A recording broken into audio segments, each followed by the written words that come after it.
Coordinate చేసుకోవాలి. Top officer ఎప్పుడైతే గ్రౌండ్కి వెళ్తాడో, పర్యవేక్షించడానికి వెళ్తాడో, ఆటోమేటిక్గా మిగతా అధికారులందరూ కూడా పనిలో పడతారు. ఈరోజు అత్యంత ఇబ్బందికరమైన పరిస్థితి ట్రాఫిక్ జామ్. ఎన్ని గంటలలో అందులో ఉంటున్నామో తెలియని పరిస్థితి ఉంది. కాబట్టి పూర్తి స్థాయిలో మీరు అప్రమత్తంతో ఈ కార్యక్రమాన్ని తీసుకోవాలి. వీళ్ళందరినీ కూడా మనము జాగ్రత్తగా నగరానికి సంబంధించి గ్రామీణ ప్రాంతాలలో వర్షాలు వచ్చినప్పుడు పిడుగుపాటికి మనుషులు చచ్చిపోతున్నారు. ఈ మధ్య థండర్ బోల్ట్స్ కూడా ఎక్కువైనాయి. ప్రజల్ని అప్రమత్తం చేయాలి. వర్షాలు వచ్చినప్పుడు చెట్ల కింద కానీ జాగ్రత్తగా ఉండేటట్టు, చెట్ల కిందనో లేకపోతే అందుబాటులోనో ఉంటే పిడుగుపాటికి పశువులు మనుషులు ఇద్దరు చచ్చిపోతున్నారు. కలెక్టర్లు దీనికి సంబంధించి కూడా ఎస్పీలు ఎప్పటికప్పుడు జాగ్రత్త తీసుకోవాలి.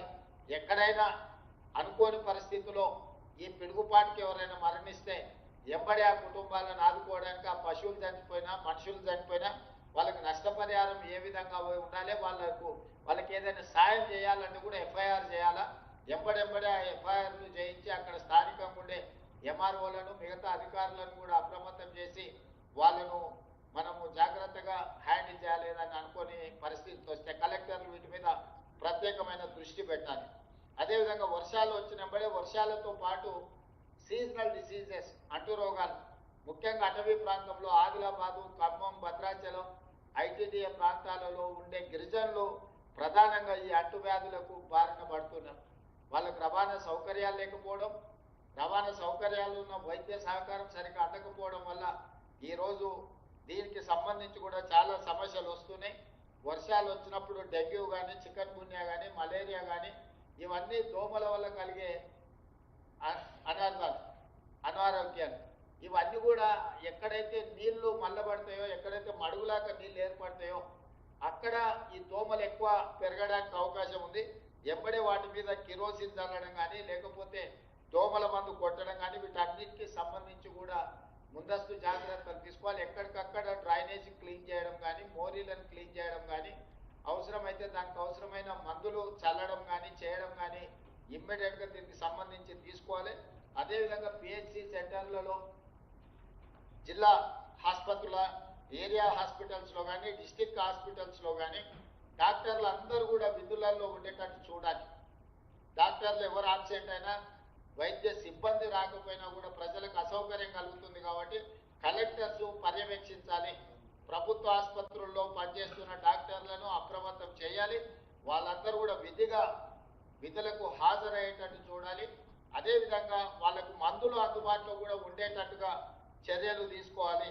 ఈ వైరల్ ఫీవర్స్ కూడా వచ్చే అవకాశం ఉంటుంది. దీనికి సంబంధించి కూడా మనం తీసుకోవాలి. అదే పశువులకు సంబంధించిన విషయాల్లో కూడా అప్రమత్తంగా ఉండుకుంటూ వాటిని కూడా మనము ఎక్కడికక్కడ వాటి పశువులకు కూడా ఇబ్బంది రాకుండా అక్కడ కింది స్థాయిలో ఉండే వెటర్నరీ డిపార్ట్మెంట్స్ని కూడా అప్రమత్తం చేసి దానికి సంబంధించిన చర్యలు కూడా తీసుకోవాలి. వెటర్నరీ డాక్టర్లందరినీ కూడా మనం పూర్తిగా అందుబాటులోకి ఉండాలి.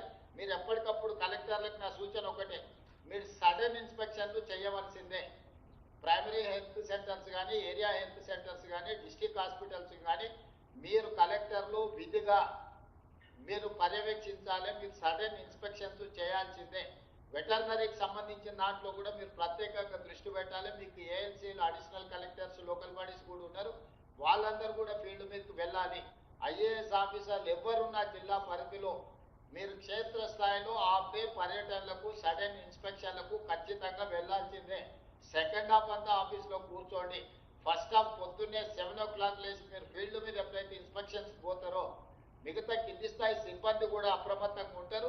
వాళ్ళందరూ కూడా జాగ్రత్త తీసుకుంటారు. వాళ్ళందరూ కూడా క్షేత్రస్థాయిలో పనిలో నిమగ్నమవుతారు. కాబట్టి కలెక్టర్లకు నేను ఆదేశాలు ఇస్తున్నా, క్షేత్రస్థాయిలో మీరు ఖచ్చితంగా పర్యటనలకు వెళ్లాల్సిందే. ఆకస్మిక తనిఖీలు చేయాల్సిందే. మన పేషీ నుంచి కూడా సీఎంఓ నుండి అధికారులకు కూడా నేను ఆదేశాలు ఇస్తున్నా. మీరు ఖచ్చితంగా మీ ఒక్కొక్క అధికారికి 2 జిల్లాలు ఇచ్చిన జిల్లా కలెక్టర్లు ఏం చేస్తుందో నివేదిక తయారు చేసి నాకు దృష్టిలో పెట్టాలి. సీఎంఓ అధికారులను, సిఎస్ గారిని నేను ఆదేశాలు ఇస్తున్నా. ప్రతిరోజు కలెక్టర్ల యొక్క కార్యాచరణ 33 జిల్లాలకు సంబంధించిన కలెక్టర్లు ఆ రోజు మొత్తం ఏం చేసిండ్రో నెక్స్ట్ డే పొద్దున నాకు రిపోర్ట్ పెట్టాలి. దాంతో ఏ కలెక్టర్ ఎక్కడ పోయిండు, ఏమైంది, ఏం సంగతి అనేది నాకు తెలుస్తుంది. కాబట్టి కలెక్టర్లను కూడా సిఎస్ గారిని సీఎంఓలు ఉండే అధికారులను పర్యవేక్షించమని చెప్పి నేను స్పష్టంగా చెప్తున్నా. ముఖ్యంగా అటవీ ప్రాంతంలో ఉన్న ఆదివాసీలు గిరిజనులు ఉన్న ప్రాంతాలలో మరింత అప్రమత్తంగా ఉండాలి. హాస్పిటల్స్లలో మెడిసిన్స్ ఉన్నాయా లేవా, డాక్టర్లు అందరూ డ్యూటీకి వస్తున్నారా లేదా కూడా మీరు పర్యవేక్షించి వాళ్ళకి ఎలాంటి ఇబ్బంది రాకుండా, ఎలాంటి కష్టం రాకుండా చూడాలి. ఏదైనా వస్తే తక్షణమే ప్రభుత్వం స్పందిస్తుంది. మీ దగ్గర ఉండే కంటింజెన్సీ ఫండ్స్ నుంచి కూడా అవసరమైతే వాడుకోండి. ఏదైనా తక్కువ పడితే సిఎస్ గారికి చెప్పండి. ప్రభుత్వం వైపు నుంచి ఈచ్ కలెక్టర్ కొంత నిధులు కూడా రిలీజ్ చేయడానికి ప్రయత్నం చేస్తూ కలెక్టర్ గారు కూడా నేను ఈ సందర్భంగా ఆదేశాలు ఇస్తున్నా. అత్యవసర సమయాలలో కలెక్టర్లకు ఖర్చు పెట్టడానికి కొన్ని నిధులు కూడా వాళ్ళని అడిగే పరిస్థితిని బట్టి అప్ టు 1 crore వరకు వాళ్ళ ఖాతాలలో నగదు ఉండేటట్టు చూడండి. అత్యవసరంగా కలెక్టర్లు ఏదైనా అవసరమైతే వాళ్ళు ఆ క్షేత్రస్థాయిలో వాటిని వినియోగించుకోవడానికి, ఎందుకంటే చిన్న చిన్న అవసరాలకు కలెక్టర్లు నిధుల కోసం ఎదురు చూడాల్సిన పని లేదు, వాళ్ళకు అందుబాటులో పెట్టండి. అదేవిధంగా మనకు నీటిపారుదలకు సంబంధించి కూడా ఉత్తమ్ కుమార్ రెడ్డి గారు క్లియర్గా చెప్పారు. మీరు వచ్చే నీరును ఒడిసి పట్టుకోవాలి, ఒడిసి పట్టుకున్న నీరును సరైన విధంగా వినియోగించుకోవాలి. నీళ్లు ఇడవాలి, ఎవరు ఫోర్స్ చేస్తే అట్లా కాకుండా రేషనలైజ్ చేసి ఏం అవసరం ఉంది. ఎందుకంటే జూలైలో 21% మైనస్ వర్షపాతం ఉంది. కాకపోతే మంచి వర్షాలు వస్తాయని ఎక్స్పెక్ట్ చేస్తున్నాం. గోదావరి బేసిన్లో కొంత తక్కువ ఉంది, కృష్ణా బేసిన్ కొంత బాగానే ఉంది, కానీ గోదావరి బేసిన్లో కొంత తక్కువ ఉంది. గత సంవత్సరం మనము దేశంలోనే అత్యధికంగా 2,85,00,000 మెట్రిక్ టన్నుల వరి ఉత్పత్తి చేసి దేశంలోనే మొదటి స్థానం నిలబడ్డాం.